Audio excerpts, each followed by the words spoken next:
আমাদের এখানে সবচেয়ে বিচক্ষণ এবং তাকওয়াবান ব্যক্তিকে যদি আপনি এখন বাংলাদেশের প্রধান উপদেষ্টা বানায় দেন, তিনি সুদের বাইরে কোনো ব্যাংকিং সিস্টেম এখন ইনস্ট্যান্ট চালু করতে পারবেন না, যতক্ষণ না ওই যে দাজ্জালীয় মোরল শক্তির গোড়ায় আপনি আঘাত না করছেন, ততক্ষণ পর্যন্ত আপনি রিবা বিহীন একটা ব্যাংকিং সিস্টেম সারা বিশ্বকে দিতে পারবেন না। অনেকে বলে আমরা নাকি কিছু কিছু ভবিষ্যৎবাণী করি, আসলে আমরা বর্তমান নিয়ে কথা বলি, বর্তমান সম্পর্কে তাদের জ্ঞানের ঘাটতির কারণে এটাকে ভবিষ্যৎ বলে মনে হয় অনেকের।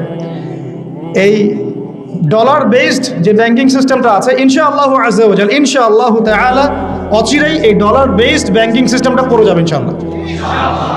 দেখেন আপনারা, দেখতে থাকেন কি হয়। তো পড়ে গিয়ে যে রাতারাতি আবার ইসলামিক ব্যাংকিং আসবে এমনটা মনে হচ্ছে না। হয়তোবা সেই জায়গা দখল করবে ইসরায়েলের অর্থ ব্যবস্থা, হয়তোবা কোন একটা রাষ্ট্রের আধিপত্যকে দমন করতে হলে ওই রাষ্ট্রের অর্থনৈতিক ভিত্তিকে নষ্ট করতে হয়। এর আগে ব্রিটেনের ব্যাংক সারা বিশ্বকে শাসন করেছিল, ডলার এসে সেটাকে রিপ্লেস করেছে। এখন ডলারকেও রিপ্লেস করবে কিছু না কিছু, সেটা হয়তো বা কাগজের টাকা নাও হতে পারে, সেটা হতে পারে ক্রিপ্টোকারেন্সি বা ইলেকট্রনিক মানি।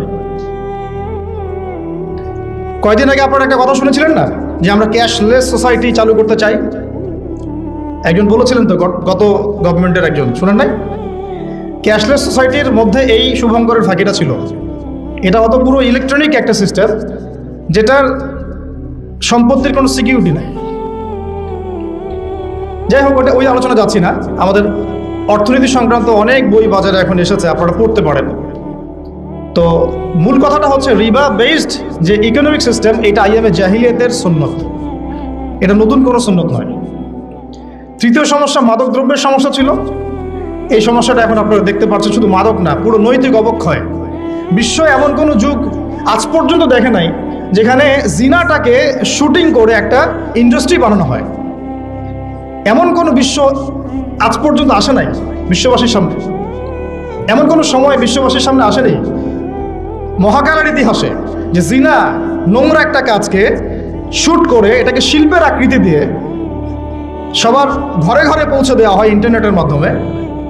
এটাকে আবার ইন্ডাস্ট্রির নাম দেওয়া হয়, তারা বলে এটাকে পর্ন ইন্ডাস্ট্রি। এবং সেখানকার যারা অ্যাক্টিং করে ওদেরকে বলা হয় পর্ন স্টার, তারকা। তারা না, তারা উপাধি দিয়েছেন তারা। লা হাওলা ওয়ালা কুওয়াতা ইল্লা বিল্লাহিল আলিয়্যিল আযীম। ভূমিকম্প আসার এগুলো হচ্ছে কারণ, আসলে জিনা, মাদক, বাদ্যযন্ত্র, গান বাজনা ইত্যাদি। তো এখন শুধু মাদকে সীমাবদ্ধ নাই, বরং মাদক, জিনা, ব্যভিচার, পরকীয়া, আপনার এই লালন তত্ত্ব, হ্যাঁ, সংস্কৃতির দোহাই পেরে বিভিন্নভাবে আমাদেরকে ওই নৈতিক অবক্ষয়ের জায়গাটায় নিয়ে আসা হয়েছে।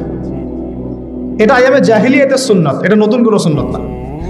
4, ওই সময় নারী জাতির একেবারে অবমূল্যায়ন করা হতো, যেটা আপনারা অনেকেই জানেন।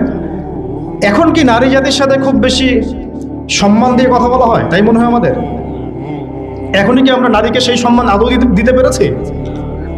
আসলে পারি নাই। আমরা কর্পোরেট যে ওয়ার্ল্ডটা আছে আমাদের, এই ভিজুয়াল ওয়ার্ল্ডের পিছনে একটা কর্পোরেট ওয়ার্ল্ড আছে, যেটা তাদের স্বার্থ আর টাকা ছাড়া কিছুই বোঝে না। এই ওয়ার্ল্ডটা নারীকে সরাসরি পণ্য বানিয়েছে, সরাসরি পণ্য, ভোগের পণ্য। আপনি ইসলামিকভাবে যদি আপনি দুইজন নারীর মধ্যে ইনসাফ করেন, এটাকে তারা সারা ওয়ার্ল্ডের চোখে, সমাজের চোখে খারাপভাবে উপস্থাপন করবে।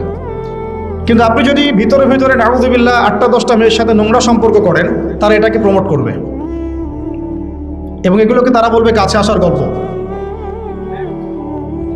কথাগুলো কি একটু ভারী হয়ে যাচ্ছে না, বোঝা যাচ্ছে?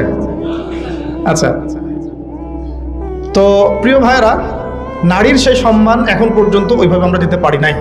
কোনো কোনো ক্ষেত্রে আমরা আমাদেরকেও দোষ দিব, জি, আমাদেরকে আমরা দোষ দিব, কারণ আমরাও কোনো কোনো ক্ষেত্রে আমাদের মেয়েদেরকে আয়েশা রাদিয়াল্লাহু আনহার মতো মানুষ করতে পারি নাই।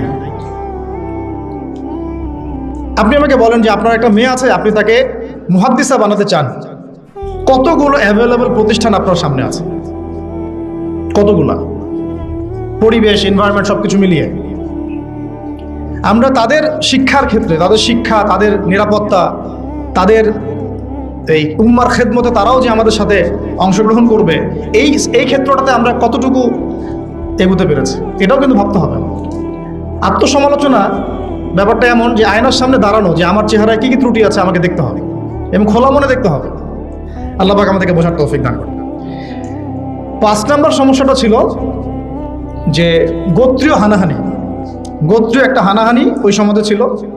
যুদ্ধ বিগ্রহের বিস্তীর্ণ ইতিহাস আছে, এগুলো আপনারা রাহিকুল মাখতুম সহ, নবী রহমত, এছাড়া আরও যত কিতাব আছে। এই আমাদের জাকারিয়া মাসুদ ভাইয়ের তো কিতাব লিখেছেন একটা সিরাতের উপরে, তারপরে রহমতুল্লাহ আলমিন সহ অনেক কিতাব বাজারে পাওয়া যাচ্ছে। পড়লে বুঝবেন ওই সময়টায় গোত্রীয় হানাহানি প্রকট ছিল। এখন আমাদেরকে বলেন তো যে বর্তমান ওয়ার্ল্ডে এবং বৈশ্বিক প্রেক্ষাপটে হোক আর আঞ্চলিক প্রেক্ষাপটে হোক, গোত্রীয় হানাহানি আছে কি নাই? এটা বর্তমানে রাজনৈতিক রূপ নিয়েছে আর কি। এখন আমার কাছে একটা বিষয় খুব হাস্যকর লাগে। আমি অনলাইনে দেখছিলাম কয়েকজন ভাই এই জিহাদ শব্দটাকে খুব ক্রিটিসাইজ করছেন এবং শব্দটাকে ঘুরিয়ে ফিরিয়ে পশ্চিমাদের ভাষায় এটাকে জঙ্গিবাদ, সন্ত্রাসীবাদ এইসব শব্দ ইউজ করতেছেন আর কি। তো আপনাদেরকে দেখলে আমার আসলে মায়া লাগে। কাশ আল্লাহ পাক আপনাদেরকে একটু বুঝ দিত দিনের।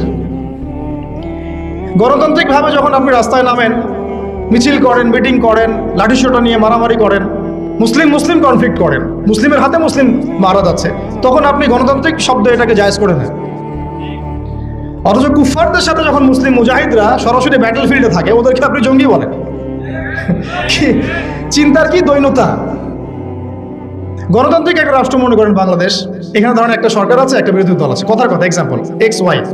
তো এক্সকে ক্ষমতা থেকে সরানোর জন্য ওয়াই মাঠে নেমেছে।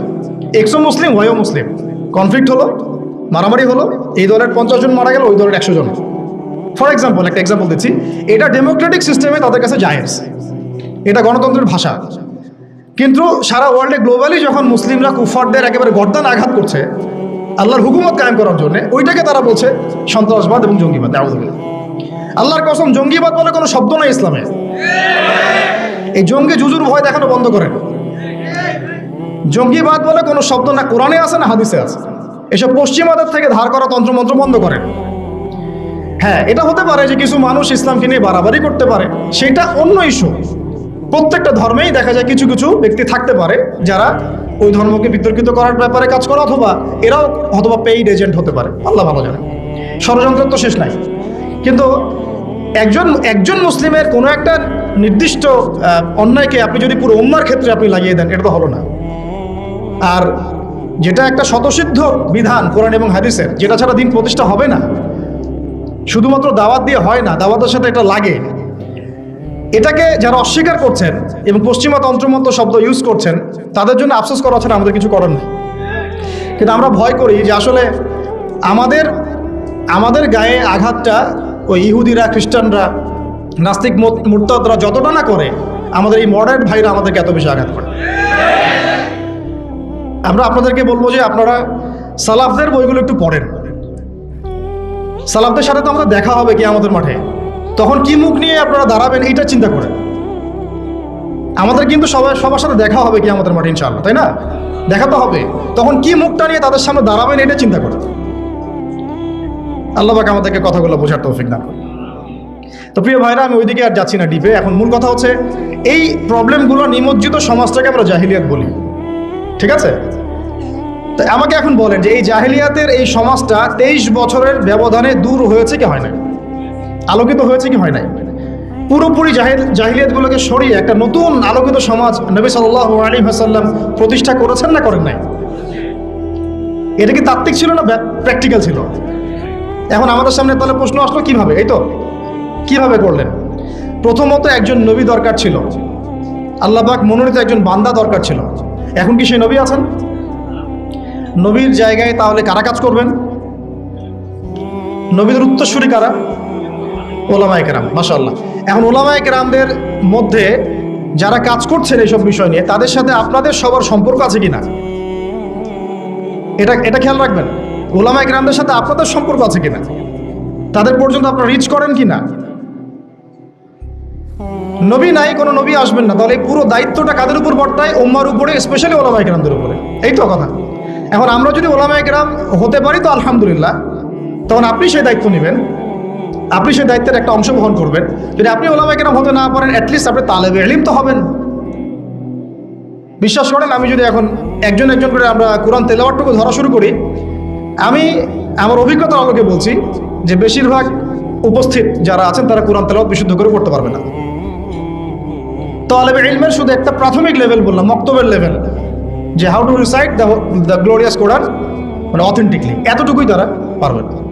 কিন্তু সে দিন কায়েমের স্বপ্ন দেখছে, সেদিন কায়েমের স্বপ্ন দেখছে, দিন নিয়ে কাজ করার ফিকির করছে। কোনো কোনো ক্ষেত্রে সে দায়ীও হয়ে আছে, কিন্তু তার বেস ঠিক নাই। তাহলে প্রিয় ভাই, ফ্যান্টাসি না, প্রথমে হচ্ছে আমাদের ওলামা ইকরামদের সাথে সম্পর্ক এবং তালেবে ইলম হয়ে যাওয়া। সবাই আজকে থেকে নিয়াত করি, সবাই তালেবে ইলম হয়ে যাবো ইনশাআল্লাহ। তালেবে ইলম মানে কি? জ্ঞানের ছাত্র, জ্ঞানের ছাত্র। আজকে বাইতুল মুকাররমে যিনি খুতবা দিচ্ছেন আমাদের শ্রদ্ধেয় ওস্তাদ, তিনিও নিজেকে বলেন যে আমি একজন জ্ঞানের ছাত্র। জ্ঞানের ছাত্র। বই হারিয়ে গেলে, কোন একটা বই হারিয়ে গেলে 2 রাকাত নামাজ পড়ে কান্নাকাটি করে আল্লাহ পাকের কাছে বলেন যে আল্লাহ আমার বইটা হারাই গেছে, বাচ্চাদের মতো কান্নাকাটি করে। তালেবে ইলম। তো আমরা কি সেই তালেবে ইলম হতে পারছি? ভাই আমি আঘাত করবো একটু আপনাদেরকে, আমরা কোরআন তেলাওয়াত করতে শিখছি না, অ্যারাবিক গ্রামার শিখছি না। অ্যারাবিক গ্রামার, অ্যারাবিক ভাষা না জানলে কোরআন শেখা যাবে না, বোঝা যায় না, একদমই যাবে না। আমরা হাদিস পড়া শিখছি না, আমরা উসুল শিখছি না, আকীদা শিখছি না, ফিকহের বই পড়ছি না। সবচেয়ে বড় কথা, ওলামায়ে কেরামদের আধ্যাত্মিক সোহবতে আমরা যাচ্ছি না। একটা বিচ্ছিন্ন জনগোষ্ঠী হয়ে কিন্তু দিন কায়েম করা যাবে না। ঠিক আছে, আমাদের কাছে মাঝে মাঝে একটু মানে ইসলামের বাইরে একটু স্মার্ট গন্ধটা বেশি ভালো লাগে আর কি। মনে হয় যে তারা একটু ব্যাকডেটেড, আমরা একটু স্মার্ট। জি না, বরং আমরাই ব্যাকডেটেড, তারাই স্মার্ট। যার কাছে কোরআন এবং সুন্নাহর গভীর জ্ঞান আছে না, তারাই স্মার্ট, আমরা কিন্তু ব্যাকডেটেড। তারা দস্তরখানায় খাওয়াকে চরম রকম গুরুত্ব দেন, আমার কাছে হয়তো এটা তেমন কোনো বিষয় না।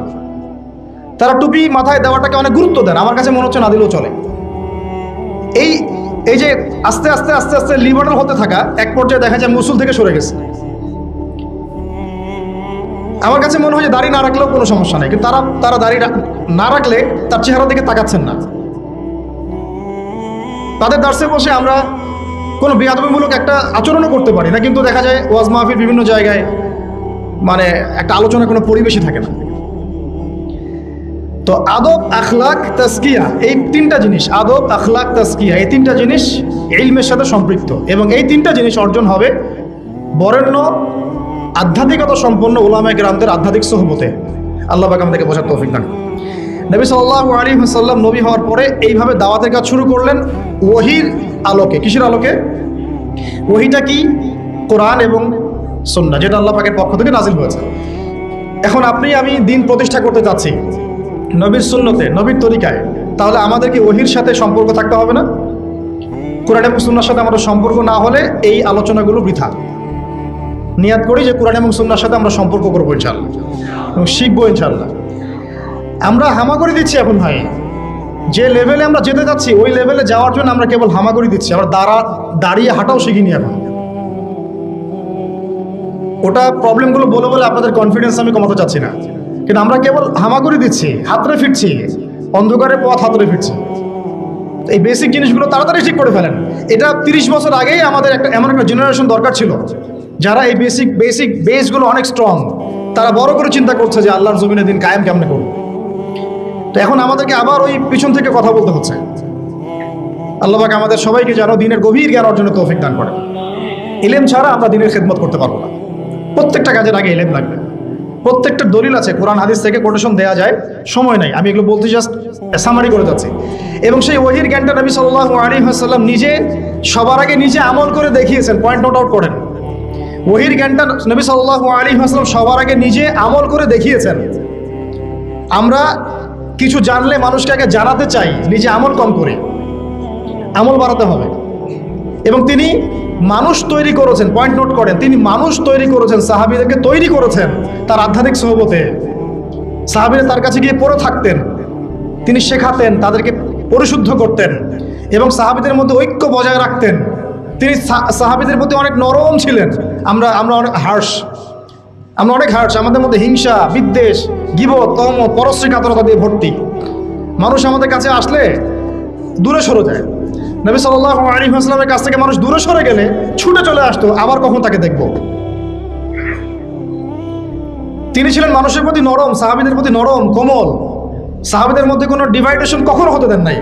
আর আমাদের পুরো উম্মাই বিচ্ছিন্ন। এমনকি এগুলো বললে তো মানুষ নিতেই পারবে না।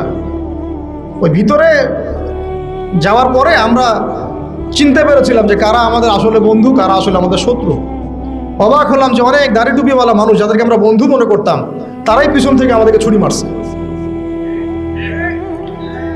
তো এই জন্যে আমাদের চেঞ্জ করতে হবে এই সংস্কৃতি। সবাই ভাই ভাই হয়ে যায়, আল্লাহ পাক তৌফিক দান করেন। সবাই নবীর সাহাবীদের মতো হয়ে যায়, আল্লাহ তৌফিক দান করেন। রুহামা বাইনাহুম হয়ে যায়। সমালোচনা করার দরকার নাই, সবার মধ্যে ভুল আছে। আবু আদনান ভাই যদি 100টা থাকে, আপনারও হয়তো 90টা আছে। আপনার 90টা থাকলে ভাইয়েরও হয়তো 80টা আছে। বের করতে থাকলে কেউ বাদ যাবে না। এইভাবে চিন্তা করতে থাকলে আমরা এখন বাংলাদেশে এই অবস্থায় যে ক্রিটিক্যাল একটা সিচুয়েশন চলছে, আমরা কিন্তু একদম একদম বিচ্ছিন্ন হয়ে যাব জাতি থেকে। আপাতত আমাদের হৃদ্যতার ব্যাপারটা খুব ফোকাস করা, মানে জোর দেওয়া উচিত। আমরা আকীদা, আমল, মানহাজের ব্যাপারে কোনো ছাড় দিব না, কিন্তু হৃদ্যতার ব্যাপারে যেন আমরা উদার হই, এটা খুব জরুরি। আমরা নিজেদের মধ্যে এই ডিভাইডেশনগুলোকে কমানোর চেষ্টা করি। ভাই মাফ করে দিই, ছেড়ে দেই মন থেকে। ঠিক আছে, এক ভাই না হয় নেগেটিভ কিছু বলছে, বাদ দেন, ছেড়ে দেন, রিপ্লাই দেওয়ার দরকার নেই। একসময় তার বুঝ আসলে সে নিজেই লজ্জিত হবে। তার বুঝ যখন আসবে সে নিজেই লজ্জিত হবে। তো আমাদের দরকার একটা প্ল্যাটফর্ম।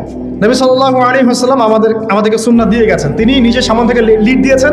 এই দেখেন এখানে একটা ব্যাপার, উম্মার জন্য কিছু করতে চাইলে সামনে আসতে হবে ভাই, লুকায় থাকা যাবে না। উম্মার জন্য কিছু করতে চাইলে আপনাকে সামনে আসতে হবে, আমাকে সামন থেকে লিড করতে হবে, উম্মাকে কথা বলতে হবে। কোনো সাহাবী এগুলো থেকে বিচ্ছিন্ন হয়ে থাকেন নাই, সবাই সামন থেকে ইসলামের দাওয়াতের কাজটা করেছেন। কখনো কৌশল চেঞ্জ করেছেন, সেটা হতে পারে অন্য বিষয়। কখনো হিজরত করেছেন, কখনো সবর করেছেন, কখনো মার খেয়েছেন। বেশিরভাগ সাহাবী সামন থেকে উম্মাকে নেতৃত্ব দিয়েছেন, প্রয়োজনে মার খেয়েছেন। কাবা ঘরের মধ্যে আবু জেহেলদের মজলিসে গিয়ে আব্দুল্লাহ বিন মাসউদ রাদিয়াল্লাহু আনহু আর রহমান সূরা তেলাওয়াত করে শুনিয়েছেন। বেলাল, সুমাইয়া রাদিয়াল্লাহু আনহুম আজমাইন, তাদের নির্যাতনের ঘটনা আপনারা জানেন। তারা পালিয়ে যান নাই সমাজ থেকে, তারা ওই সমাজের থেকেই কাজ করার চেষ্টা করেছেন। তো আমাদেরকে পালিয়ে যাওয়া যাবে না। এখানেই যেহেতু আমরা জন্ম নিয়েছি, এখানে হয়তো আমাদেরকে মরতে হবে, এখানেই আমাদের লড়াইটা কিন্তু এখানে। সবাই কিন্তু সব জায়গায় চলে যেতে পারবেন না, সবার সেই সুযোগ হবে না। অতএব মূল পয়েন্টগুলোতে আমরা ফোকাস করি। ওহীভিত্তিক সমাজ গড়া, ওহীর চর্চা করা, ওহীকে বুকে ধারণ করে ওই ইলমটাকে অর্জন করা, উলামায়ে কেরামের সোহবতে থাকা এবং নিজেদের মধ্যে ঐক্য বজায় রাখা। এরপরে আসি, কয় মিনিট আছে আমার? দেখো তো কটা বাজে? 45। আচ্ছা, 1:30টায় জামাত, আমরা 1টায় শেষ করে দেবো ইনশাল্লাহ। ঠিক আছে, ওকে, ইনশাল্লাহ হয়ে যাবে 15 মিনিটে। শোনেন, এই কয়েকটা পয়েন্ট তো বুঝে আসছে। এখন আমি একটু সামারি করে দেই। প্রথম 3 বছর, প্রথম কত বছর? প্রথম 3 বছর নবী সাল্লাল্লাহু আলাইহি ওয়াসাল্লাম কিন্তু গোপনে গোপনে দাওয়াত দিয়েছেন। দেখেন, ইন্ডিভিজুয়াল দাওয়াটা অনেক জরুরি। তিনি মানুষ তৈরি করেছেন, এবং এই 3 বছরে কারা তৈরি হয়েছেন জানেন? আবু বকর রাদিয়াল্লাহু আনহু, উসমান বিন আফফান, সাদ বিন আবি ওয়াক্কাস, আব্দুর রহমান বিন আউফ, তারপরে আপনার বেলাল বিন রাবাহ, আব্দুল্লাহ বিন মাসউদ, আয়েশা রাদিয়াল্লাহু আনহা, খাদিজা রাদিয়াল্লাহু আনহা, আলী ইবনে আবি তালেব, যায়েদ ইবনে হারেসা, জাফর ইবনে আবি তালেব। মানে যে সাহাবীরা পরবর্তীতে বদর, উহুদ, খন্দক, খায়বার কাঁপিয়ে দিয়েছেন, ওই সাহাবীরা তৈরি হয়েছেন প্রথম 3 বছরে। সুবহানাল্লাহ। এই জন্য বলে যে প্রথম দিকের সাথীরাই কিন্তু প্রকৃত সাথী, তাই না বিষয়টা? পরে যখন দেখবেন যে আমাদের অবস্থা ভালো, আমাদের কিছু ভাই যদি 40-50টা আসন পেয়ে যায় সামনে আর কি, তখন দেখবেন যে অনেকেই তাদের কাছে যাওয়া শুরু করবে, তাই না বিষয়টা? এবং তারা মনে করবে যে আমরা তো দিন কায়েম করে ফেলছি। দেখেন, দিন কায়েম হবে তখনই যখন আল্লাহ পাকের যে কোরআন সুন্নাহ ভিত্তিক যে ওহীর বিধানটা, এই বিধানটা যখন আল্লাহর জমিনে প্রতিষ্ঠিত হবে, তখনই কেবলমাত্র দিন কায়েম হবে। তার আগ পর্যন্ত হ্যাঁ আপনি বলতে পারেন যে হ্যাঁ আমি আগের চেয়ে একটু ভালো আছি। আগের চেয়ে একটু ভালো থাকলেও অসুবিধার কিছু নাই, যদি ওইটা দিয়ে ইসলামের কিছু খেদমত করতে পারেন তাও ভালো। কিন্তু আপনার টার্গেটটা থাকতে হবে পরিপূর্ণ শরিয়া কায়েম করা। কিন্তু টার্গেট তো আমাদের আছে একটা, এই টার্গেট তো হুট করে অ্যাচিভ করা যাবে না। তো আয়না করে পড়ে থাকার চেয়ে তো কমপক্ষে সামনে দাঁড়ায় কথা বলাটা ভালো নাকি? রফিক ভাই কি বলেন? অ্যাটলিস্ট এটা ভালো না? তো যদি একজন আমাকে ধরে আয়না ঘরে ঢুকে রাখলো, আরেকজন ধরেন বের করে এসে বললো ঠিক আছে আপনি কথা বলেন, সমস্যা নেই, তো আমি তো এই সুযোগটা নিব, অ্যাটলিস্ট নিব না? তো এই জন্য আমরা দাওয়াতের মাঠ রেডি করতে থাকবো। আমাদেরকে একটু বিচক্ষণ হতে হবে সবসময়, মানে একবার ছাড় না দেওয়ার মানসিকতা, এটা থেকে একটু বের হয়ে আমাদের মনে হয় যে একটু ডিপ্লোম্যাটিক হওয়া উচিত, উসুল ঠিক রেখে, উসুল জায়গা ঠিক রেখে। এই যেহেতু আমরা ওলামায়ে কেরামদের সাথে মাশওয়ারা করবো, তা সেক্ষেত্রে আমাদের উসুল থেকে সরে যাওয়ার কোনো সুযোগ নাই ইনশাআল্লাহ। মাশওয়ারা ভিত্তিক আমরা আগাবো ইনশাআল্লাহ। তো এখন 3 বছরের গোপন দাওয়াতের পরে যখন প্রকাশ্যে দাওয়াত শুরু হলো, তখন মারাত্মক রকমের নির্যাতন নেমে আসলো। ওই নির্যাতনের সময় কিন্তু নবী সাল্লাল্লাহু আলাইহি ওয়াসাল্লাম সাহাবীদেরকে অস্ত্র দিয়ে প্রতিবাদ করতে বলেন নাই, বরং সবর করতে বলেছেন। এই সবরের পিরিয়ডটা কিন্তু আমরা পার করে আসছি। সবর করিনি আমরা বিগত 15-20 বছর, 25-30 বছর। আমাদেরকে যেভাবে সবাইকে নির্যাতন করা হয়েছে, প্রত্যেকটা সংগঠনের নাম ধরে ধরে বলা যাবে, ব্যক্তির নাম ধরে ধরে বলা যাবে, তাদের মধ্যে কেউ একজনকে আপনি দেখান যে সে অস্ত্র হাতে বের হয়েছিল, দেখান অস্ত্র হাতে নিয়ে বের হয়েছিল সরকারের বিরুদ্ধে বিদ্রোহ করার জন্য? কোনো মুসলিম অ্যাসোসিয়েশন কেউই বের হয় নাই। তাহলে আপনারা পশ্চিমাদের শেখানো শব্দটাকে কিভাবে আমাদের সাথে জুড়ে দিচ্ছেন? যদি ওই রকমই কোনো আচরণ কেউ করতোই, তাহলে আপনারা কি আদৌ থাকতে পারতেন বাংলাদেশে? কত আগেই তো আপনাদের কাম খালাস হয়ে যেত। কিন্তু সবাই সবর করেছে, মাইর খেয়েছে, কেউ 10 বছর, 12 বছর, 8 বছর, 5 বছর, কেউ 3 বার, 4 বার, 5 বার করে, কত কিছু হয়েছে আপনারা তো জানেনই না। আমি শুধু একটা কথা বলি শুনেন, চায়ের কাপে আর ফেসবুকে ঝড় তোলার চাইতে, চায়ের কাপে আর ফেসবুকে এইসব আলোচনার ঝড় তোলা আর এই যে আয়নাঘরের একটা রিমান্ড, এটাকে আপনি 1000 কোটি গুণ দিয়েও আপনি হিসাব করতে পারবেন। ওই চায়ের কাপে ফেসবুকে এগুলো নিয়ে তর্ক বিতর্ক ঝড় তোলা অনেক সহজ। আর যারা ওইসব জায়গা ফেস করে আসছে, তাদের যে ত্যাগ, স্যাক্রিফাইস এবং তাদের সবর, ইস্তেকামা, ঈমান, তাদের জীবনের জজবা, এটার সামনে দাঁড়াই দিয়ে পারবেন না আপনারা। আমাদের অনেক বোনকে আমরা জানি এরকম অবস্থার সম্মুখীন হয়েছে, বোন, ছেলে তো বাদ, বোন। তো আমরা দোয়া করি আল্লাহ পাক এই সমস্ত মানুষের ত্যাগ, কোরবানিগুলোকে কবুল করেন। এই কোরবানিগুলোর ফলশ্রুতিতে তাদের চোখের পানি, তাদের তাহাজ্জুদ, তাদের দোয়া, তাদের এই যে আধ্যাত্মিকত্ব, আল্লাহকে ডাকা, এগুলোর বদৌলতে আজকের দিন পেয়েছি আমরা। এটা একদিনের শুধু রেভলিউশন এটা হয় নাই। যারা এখন ক্রেডিট নেওয়ার প্রতিযোগিতায় ব্যস্ত আছেন, এটা ভুল করতেছেন আপনারা, এটা ঠিক হচ্ছে না। এখানে ক্রেডিট পাওয়ার যোগ্য সে প্রত্যেকটা আল্লাহর বান্দা যে এখানে হকের উপর ছিল, যার উপর নির্যাতন হয়েছে, চোখের পানি ফেলেছে, সেজদায় আল্লাহর কাছে কান্নাকাটি করেছে, দোয়া করেছে। আমাদের মা বোনরা ঘুমায় নাই, রাতের পর রাত জেগেছিল, রাস্তাঘাটে দৌড়াদৌড়ি করে বেরিয়েছে, কেউ একটা ইন্টারভিউ পর্যন্ত নিতে চায় নাই। কিন্তু যখন ব্যাপারটা গ্লোবাল হয়ে গেছে, তখন সব মিডিয়ার সামনে হাজির। এই জন্য আমরা আপনাদেরকে বিশ্বাস করি না, আপনারা সুবিধাবাদী। যখন যেদিকে হাওয়া, তখন সেই দিকে দৌড় দেন। আমার নিজের ওয়াইফের কথাই বলতেছে, ডোর টু ডোর ঘুরে বেড়াইছে একটা ইন্টারভিউ নেওয়ার জন্য, যে উনি কোথায় গেল, হঠাৎ করে নাই হয়ে গেল, কিভাবে? কেউই কথা বলতে রাজি হয় নাই। এর আরও অনেক ভাই আছে যারা এগুলো শিকার, তারাও জানে এগুলো, সবার সাথে এগুলো হয়েছে। কিন্তু যখন আবার এটা আল্লাহ পাক ঘুরাই দিয়েছেন অবস্থাটা, তখন আবার বাড়ির সামনে হাজির। তাহলে কাদেরকে বিশ্বাস করবেন আপনি? এই জন্য বলি যে যাদের উসুল, আকীদা, মানহাজে যারা স্ট্রং না, তাদেরকে বিশ্বাস করার আগে 10 বার 20 বার চিন্তা করতে হবে। দেখেন, নবী সাল্লাল্লাহু আলাইহি ওয়াসাল্লাম ইহুদিদের সাথে চুক্তি করেছিলেন না? তারপরে রোমানদেরকে চিঠি পাঠিয়েছেন না? মুশরিকদের সাথেও সন্ধি হয়েছে না? সব কিছু হয়েছে, সন্ধি হয়েছে, পররাষ্ট্রনীতি হয়েছে, চুক্তি হয়েছে, যুদ্ধ হয়েছে। তিনি কিন্তু উসুল এবং আদর্শের জায়গায় কারোর সাথে যাররা পরিমাণ ছাড় দেন নাই। ছাড় দিয়েছেন? তাই আমরা যেন এই সুন্নতটাকে ধরে রাখার চেষ্টা করি, আল্লাহ পাক তৌফিক দান করেন। এখন সংক্ষিপ্ত করে শেষ করে দিচ্ছি। এই যে দাওয়াতটা প্রকাশ্য রূপ লাভ করলো, তখন সবরটা ছিল বেশি ইম্পর্টেন্ট। এবং সবর করতে করতে করতে সাহাবীরা কি বলেছিলেন জানেন? ইয়া রাসূলুল্লাহ সাল্লাল্লাহু আলাইহি ওয়াসাল্লাম, আপনি একটু বদদোয়া করেন না এদের জন্যে, আমরা তো পারছি না। নবীজি বলেছেন যে তোমরা জেনে রাখো, এই দিন একদম মাশরিক থেকে মাগরিব পর্যন্ত পৌঁছে যাবে, একটা কাঁচা বাড়ি, একটা পাকা বাড়ি বাদ থাকবে না যেখানে আল্লাহ পাক কালিমাকে প্রবেশ করাবেন না ইনশাআল্লাহ। ওয়ালাকিন্নাকুম তাস্তাজিলুন, কিন্তু তোমরা খুব তাড়াহুড়া করছো। ঠিক আছে, তোমরা এখন আবিসিনিয়ায় চলে যাও। যদি দেখা যায় কখনো এমন একটা পরিবেশ যে আপনার এলাকায় দিন পালনের কোনো পরিবেশই নাই, তখন আবিসিনিয়ার সুন্নত আছে আমাদের সামনে, সেখানে হিজরতের সুন্নত আছে। তারপরে নবী সাল্লাল্লাহু আলাইহি ওয়াসাল্লামকে 3 বছর সাহাবীদেরকে সহ বয়কট করা হয়েছে শিয়ারে আবু তলেবে। গাছের ছালপাতা খেয়ে দেখেছেন, তবুও আদর্শের সাথে আপোষ করেন নাই। সাহাবীদেরকে চোখের সামনে তিনি শহীদ হতে দেখেছেন মক্কায়, তারপরেও তিনি আদর্শের সাথে আপোষ করেন নাই, কিন্তু তাদেরকে তিনি অস্ত্র দিয়ে আঘাত করেন নাই। কিন্তু এরপর যখন আল্লাহ রাব্বুল আলামিন তায়েফের পরে যখন তায়েফবাসী কবুল করলো না, মিরাজ হয়ে গেল, এরপরে নবী যখন সাল্লাল্লাহু আলাইহি ওয়াসাল্লাম মদিনার সেই যে যুবকদেরকে দাওয়াত দিলেন, আমরা যুবক ভাইরা ভালো করে শুনেন, এই যুবকদের হাতে ইসলাম পরিবর্তন হয়েছে। মানে পরিবর্তন বলতে বোঝাচ্ছি টেবিলটা উল্টে গেছে আর কি, যুবকদের হাতেই।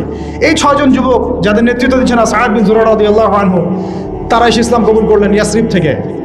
তারপরে পরের বছর 12 জন, তারপরের বছর এই যে 75 জন, এই যে একটা বিশাল দাওয়াতের ক্ষেত্র তৈরি হলো মদিনায়। একজন দায়ীর মেহনত ছিল এখানে, তার নাম মুসআব বিন উমাইর রাদিয়াল্লাহু আনহু, মনে আছে না আপনাদের? তো এই যে মাঠটা তৈরি হলো, যে মাঠ তৈরি করা, তারপরে নবী করিম সাল্লাল্লাহু আলাইহি ওয়াসাল্লামকে তারা বললেন যে আপনি আপনার সাহাবীদেরকে নিয়ে চলে আসেন আমাদের এখানে। আল্লাহ পাকও সেটা ইরাদা করলেন, নবী সাল্লাল্লাহু আলাইহি ওয়াসাল্লাম সাহাবীদেরকে নিয়ে চলে গেলেন। এই মদিনা হলো প্রথম ইসলামিক স্টেট। প্রথম ইসলামিক স্টেট কিন্তু মক্কা নয়, বরং মদিনা। সেখানে নবী সাল্লাল্লাহু আলাইহি ওয়াসাল্লাম গিয়ে তিনি শুধু এখন নবী নন, বরং তিনি এখন রাষ্ট্রপ্রধানও বটে। আমরা কি এই পর্যায় পর্যন্ত যেতে পেরেছি কিনা? বলেন আমরা কি এখন পর্যন্ত কোনো মদিনা রাষ্ট্র কায়েম করতে পেরেছি কিনা? আমাদের এই দেশটাতেও হোক অথবা অন্য কোনো রাষ্ট্রের দাওয়াতের মাধ্যমে হোক, পেরেছি? তার মানে আমরা এখন এই জায়গা পর্যন্ত যেতে পারি নাই। তাহলে মক্কা বিজয়ের সব ট্রফি দেখছেন কিভাবে, আর গণক্ষমা কিভাবে করছেন? আমরা তো মদিনা রাষ্ট্র পাইনি এখনো। আমরা কি মদিনা রাষ্ট্র কায়েম করতে পেরেছি? বা অন্য কোনো রাষ্ট্রের দাওয়াতের কাজের মধ্য দিয়ে ওইখানে মাঠ তৈরি করতে পেরেছি যে আমরা হিজরত করে চলে যাবো, ওখানে রাষ্ট্র কায়েম হবে? কোনোটাই তো হয় নাই। তাহলে আমরা এই পর্যায়ে পর্যন্ত এখনো যেতে পারি নাই, অথচ আমরা মক্কা বিজয়ের ভাইব নিয়ে ঘুরে বেড়াচ্ছি। কি একটা অবস্থা! আল্লাহ পাক আমাদেরকে বোঝার তৌফিক দান। আমি জন্য বলি যে কোরআন এবং সুন্নাহকে বুঝতে হলেও সিরাত লাগবে আপনার। সিরাত ছাড়া কোরআন সুন্নাহকে বোঝা যায় না। সুবহানাল্লাহ। আর আমার বিশ্বাস যে সিরাতের উপর যারা বেশি চর্চা করবে, পড়বে, ইনশাআল্লাহ আল্লাহ চাইলে তারা নবীকে স্বপ্ন দেখতে পারে। মানে আমার মন বলে এটা কোনো দলিল ভিত্তিক কথা বললাম না। অনেক ওলামা এখানে বলেছেন আমাদেরকে। আমি জিজ্ঞাসা করেছিলাম যে ওস্তাদ, আমাদের নবী সাল্লাল্লাহু আলাইহি ওয়াসাল্লামকে স্বপ্ন দেখার কোনো খাস আমল আছে নাকি? তো কেউ তেমন কোনো খাস আমল বলতে পারে না। একজন ওস্তাদ খালি বললেন যে রাত্রে ঘুমানোর সময় অ্যাটলিস্ট 10 পৃষ্ঠা সিরাত পড়ে ঘুমাও, দেখি কি হয়। তার মানে উনি হয়তো দেখেছেন, কিন্তু বলেন না। সিরাত ছাড়া ভাই আমরা দিন প্রতিষ্ঠার প্যাটার্নগুলো বুঝবো না। প্রত্যেকটা কাজের একটা প্যাটার্ন থাকে, একটা পদ্ধতি থাকে। অজু করার একটা সিস্টেম আছে, নামাজের একটা নিয়ম আছে, দিন প্রতিষ্ঠারও নিয়ম আছে। এখন দেখেন দাওয়াতের মধ্য দিয়ে মদিনা রাষ্ট্র কায়েম হয়ে গেল। ওখানে কিন্তু নবীজি এখন শুধুমাত্র নবী নন, তিনি নবীও বটে, রাষ্ট্রপ্রধানও বটে, তাদের আমিরও বটে। তাহলে এখানে আমির হলো নবী, রাষ্ট্রপ্রধান এবং আমির, ইমারা হয়ে গেল ইমারা, এবং জামা হলো একটা জামা। বুঝতে পারছি কি? জামাত ইসলাম না রে ভাই, এটা আবার জামা মানে একটা কি বলবো ভাই, হ্যাঁ, ঐক্যবদ্ধ একটা প্ল্যাটফর্ম। এবং দেখেন একজন আমির কিন্তু আবার আলাদা আলাদা না, একজন আমির, এই একটা জামা, এবং সবাই হচ্ছে মামুর মানে যারা আমিরকে ফলো করে। এখানে আছে সাম ওয়া তোয়া, মানে নবী যা বলবেন তারা শুনবেন এবং আনুগত্য করবেন। এইরকম একটা সিস্টেম কিন্তু আমরা এখন আমাদের দেশে করতে পারি নাই। সবাই আলাদা আলাদাভাবে কাজ করতেছি, ঠিক আছে, কাজ হতে থাক, কিন্তু সমন্বয় জরুরি। সমন্বয় না হলে বৃহত্তর ঐক্য হবে না। আর বৃহত্তর ঐক্যের জায়গাটাতে আমাদেরকে একটু ছাড় দিতে হবে, একটু হলেও ছাড় দিতে হবে। কারণ এখন তো আর সাহাবীদের যুগ না রে ভাই। সাহাবীরা যেভাবে সব শক্তভাবে পালন করতেন, আমল করতেন, এরকম মানুষ এখন নাই তো। আর আপনি যদি ওই যে হামিম যদি আমাকে বলে যে ভাই আপনার মধ্যে সাহাবীদের সব খাসলত পাওয়া যাচ্ছে না, যাবে না, এটাই তো স্বাভাবিক। কারণ আমরা তো সাহাবীদের যুগ থেকে 1400 বছর পরের মানুষ। এই হাদিসটা আপনারা জানেন কিনা, মাঝখানে অনেক লম্বা হয়ে যাচ্ছে কিনা, এই ফয়জুল কালাম বইয়ের মধ্যে আছে। নবীজি বলেছেন সাল্লাল্লাহু আলাইহি ওয়াসাল্লাম যে তোমরা এমন একটা যুগে আছো আমার সাহাবীরা, শুনেন, তোমরা এমন একটা যুগে আছো হে আমার সাহাবীরা, তোমরা যদি ইসলামের 1/10 ছেড়ে দাও তোমরা ধ্বংস হয়ে যাবে। কিন্তু তোমাদের পরে এমন একটা যুগ আসবে যে যুগে যদি কেউ ইসলামের 1/10 উপরেও থাকে সে সফল হয়ে যাবে। মানে আমরা তো এখন ওই যুগে আছি। 10% ধরে রাখতে পারলেও ইনশাল্লাহ আপনি সফল হবেন। তো এরপরে মদিনা রাষ্ট্র কায়েম হলো। দেখেন রাষ্ট্র কায়েম করার পরে কাজ কি, এবার আমাদের দায়িত্বশীল যারা এখন আছেন প্রেজেন্ট তাদেরকে একটু বোঝান একটু। রাষ্ট্র পাওয়ার পরে কাজ কি, নবীজি কি করেছেন রাষ্ট্র পাওয়ার পরে? আগে তিনি মসজিদে নববী নির্মাণ করেছেন। তার মানে মসজিদে নববী ছিল শুধুমাত্র ইবাদতের জায়গা নয়, সেখানে দাওয়াতের কাজ হতো, সেখান থেকে সব ডিসিশন মেকিং হতো। এবং এরপরে তিনি আনসার আর মুহাজিরদের মধ্যে ভ্রাতৃত্বের বন্ধন স্থাপন করলেন। রাষ্ট্রীয় ক্ষমতা পাইলে আমাদের কাজ কি? আধ্যাত্মিক পরিবেশ তৈরি করা, দ্বীনি ইলমের পরিবেশ তৈরি করা, দাওয়াতের পরিবেশ তৈরি করা এবং উম্মার এই জাতির মধ্যে ঐক্য নিয়ে আসা। আমরা তো কি করতেছি? সংবিধান সংস্কার করতেছি, এটা আমাদের এখন এজেন্ডা, তাই না? এই পলিসিতে, যে পলিসিতে আপনার রাগ আছেন, এই পলিসিতে যদি সংবিধানকে 10-12 সংশোধন করেন, আপনারা এটাকে ইসলামী সংবিধান তো বানাবেন না। বানাবেন? সহজ কথা বলেন, কখনোই বানাবেন না। তাহলে মদের বোতল খালি চেঞ্জ করতেছেন, এই তো, আর তো কিছু না। তাহলে মূল কাজটা কিন্তু আমাদের এখন করা দরকার ছিল, জাতিগত ঐক্য নিয়ে আসা। জাতিগত ঐক্যটা খুব জরুরি ছিল। সবাইকে নিয়ে বসা, ওলামা ইকরামদেরকে প্রাধান্য দেওয়া, তাদের কাছে যাওয়া, তাদের সোহবতে যাওয়া, পরামর্শ নেওয়া, মাশওয়ারা করা এবং মসজিদগুলোকে আবাদ করে দেওয়া। এর ভিত্তিতে কি করা? দ্বীনের ইলমের দাওয়াতটা ছড়ানো, প্রকৃত ইসলামের দাওয়াতটা ছড়ানো, এটা ছিল কাজ। এর সাথে নবী সাল্লাল্লাহু আলাইহি ওয়াসাল্লাম কি করেছেন? ভ্রাতৃত্বের বন্ধন স্থাপন করেছেন, সামরিক বাহিনী শক্তিশালী করেছেন। দেশটা এখন নাজুক অবস্থায়, সামরিক বাহিনীগুলোকে খুব শক্তিশালী করা দরকার ছিল এখন। তারপরে তিনি ওই সময় সারিয়া অভিযানগুলো শুরু করলেন, দেশের নিরাপত্তার স্বার্থে সারিয়া অভিযানগুলো শুরু করলেন। সারিয়া আর গাজওয়া এক না, কিন্তু সারিয়া মানে যেখানে নবী সাল্লাল্লাহু আলাইহি ওয়াসাল্লাম নিজে যান নাই, অন্য সাহাবীকে আমির করে পাঠিয়েছেন। গাজওয়া হচ্ছিল, এবং অর্থনৈতিক ভিত্তিটা তারা শক্ত করলেন। মদিনা রাষ্ট্র পাওয়ার পর তারা কি করলেন দেখেন, আধ্যাত্মিক বিষয়টার দিকে খেয়াল করলেন, মসজিদ নির্মাণ করলেন, ভ্রাতৃত্বের বন্ধন স্থাপন করলেন, অর্থনৈতিক ভিত্তি শক্ত করলেন, সারিয়া অভিযানগুলো চালানো শুরু করলেন, পররাষ্ট্রনীতি অ্যাপ্লাই করলেন, এবং ওই দেশের অভ্যন্তরে যে অমুসলিমরা ছিল, যেমন ইহুদি বা অন্য যারা, তাদের সাথে একটা কিন্তু চুক্তি হলো, সনদ হলো। তো আমাদের এই কাজগুলো কিন্তু সব পারফেক্টলি হয় নাই বা হচ্ছে না। এরপরে আস্তে আস্তে আবু সুফিয়ানের কাফেলাকে আক্রমণ করাকে কেন্দ্র করে বদরের যুদ্ধ হয়ে গেল। তো এই যে বদরের যুদ্ধ হলো, এখান থেকে আর আমরা পিছনের দিকে ফিরে তাকাই নাই কখনো। তাহলে এখানে দেখেন, সিরাত থেকে শুধু দাওয়াতের মধ্য দিয়ে কিন্তু মক্কা বিজয় পর্যন্ত আসে নাই। বদর আমাদেরকে চোখে আঙ্গুল দিয়ে দেখাই দিচ্ছে, বদর, যে শুধুমাত্র দাওয়াতের ভিত্তিতে কিন্তু মক্কা বিজয় পর্যন্ত সিরাত আসে নাই। এই বদরের সিঁড়িগুলো পার হতে হয়েছে। বদরের পরে উহুদ, তারপরে খন্দক, তারপরে আপনার যে হুদাইবিয়া, আরও কত যুদ্ধ হয়েছে মাঝখানে। হুদাইবিয়া সন্ধির আগেও হয়েছে, পরেও হয়েছে, তারপরে খাইবার, হ্যাঁ, তারপরে তাবুক, তায়েফ, হুনাইন, কতগুলো। এই সিঁড়িগুলো পার হয়ে হয়ে হয়ে শেষ পর্যন্ত গিয়ে মক্কা বিজয়টা হয়েছে। তাহলে আমরা একদম স্পষ্ট বুঝতে পারলাম, শুধুমাত্র দাওয়াতের ভিত্তিতে মক্কা বিজয়টা হয় না। আল্লাহ পুরো জাজিরাত আরবের মধ্যে ইসলামটা শুধু দাওয়াতের ভিত্তিতে প্রতিষ্ঠা হয়নি। এর সাথে লেগেছে ইলমের চর্চা, বেশি বেশি আমল, হালাল খাওয়া, তাসকিয়া অর্জন করা, নবীর সহবত, তারপরে হালাল ইকোনমি, হ্যাঁ, একটা রাষ্ট্রীয় ব্যবস্থা, পররাষ্ট্রনীতি, কখনো সন্ধি, কখনো কূটনৈতিক তৎপরতা, কখনো দাওয়াত, কখনো জিহাদ, সব কিছু মিলায় মক্কা বিজয় হয়েছে। তাহলে সিরাতের এই পুরো বিষয়টার কতটুকু অংশ আমরা আসলে বাস্তবায়ন করতে পারছি, এটা আমাদেরকে ভাবতে হবে। আপনারা সব ইন্টেলেকচুয়াল অডিয়েন্স, আপনারা এটা নিয়ে ভাববেন, ফিকির করবেন, নিজেরা পড়াশোনা করবেন, এবং আমাদের যদি কোনো ভুল হয় আমাদেরকে সংশোধন করে দিবেন ইনশাআল্লাহ। আল্লাহ পাক আমাদের সবাইকে সিরাতের সুন্নতে আল্লাহর জমিনে দিন কায়েমের তৌফিক দান করেন। আবারও দোয়া করি, আল্লাহ পাক যেন সিরাতের সুন্নতে আল্লাহ পাক আমাদেরকে আল্লাহর জমিনে তার দিন কায়েম করার তৌফিক দান করেন। আল্লাহ পাক সেই রকম আমাদেরকে ইমারত দান করেন, আমি সেই রকম মামুর দান করেন, সেই রকম সামি'না ওয়া আতা'নার মতো আমাদের মানসিকতা দান করেন। আল্লাহ পাক আমাদেরকে ওই ইলমগুলো অর্জন করার তৌফিক দান করেন, ইলমের সেই গভীরতা যাওয়ার তৌফিক দান করেন, বেশি বেশি আমল করার তৌফিক দান করেন, সাহাবীওয়ালা জিন্দেগি যাপন করার তৌফিক দান করেন, সাহাবীওয়ালা জিন্দেগি যাপন করার তৌফিক দান করেন।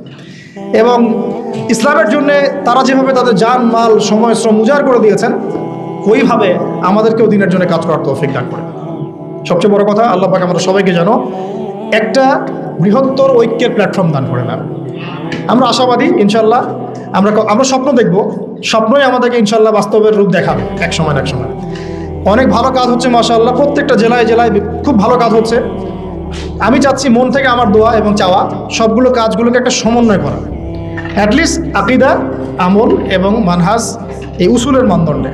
বাকি কিছু বিষয় আমাদের মধ্যে ইখতিলাফ আছে, থাকবে, আমি জানি। কোনোদিনও আপনি বাংলাদেশের সবাইকে একটা জায়গায় আনতে পারবেন না, এটা ইম্পসিবল। অ্যাটলিস্ট তারপরেও একটা হৃদ্যতাপূর্ণ সম্পর্ক রাখা, দূরত্বগুলোকে কমায় নিয়ে আসা। শেষ করার আগে একদম লাস্ট 1 মিনিট আমি একটা কথা বলে শেষ করে দিব। একটা হাদিস খালি বলবো। নবী সাল্লাল্লাহু আলাইহি ওয়াসাল্লাম বলেন সাল্লাল্লাহু আলাইহি ওয়াসাল্লাম, যে কাতার সোজা করো, মিলে মিলে দাঁড়াও, মাঝখানে দূরত্বগুলোকে বন্ধ করো, কাঁধে কাঁধ মিলে মিলে দাঁড়াও। তোমরা যদি এভাবে মিলে মিলে না দাঁড়াও, একে অপরের সাথে মিলে মিলে না দাঁড়াও, তাহলে আল্লাহ রাব্বুল আলামিন তোমাদের হৃদয়গুলোর মধ্যে দূরত্ব সৃষ্টি করে দেবে। আমাদের নামাজের কাতার ঠিক নাই, আমাদের হৃদয়ের অবস্থাও ঠিক নাই। আল্লাহ পাক আমাদেরকে নামাজের কাতারও যেমন সীসা ঢালা প্রাচীরের মতো করার তৌফিক দান করেন, আমাদের মনগুলোকে আল্লাহ পাক জুড়ে দেন। আমি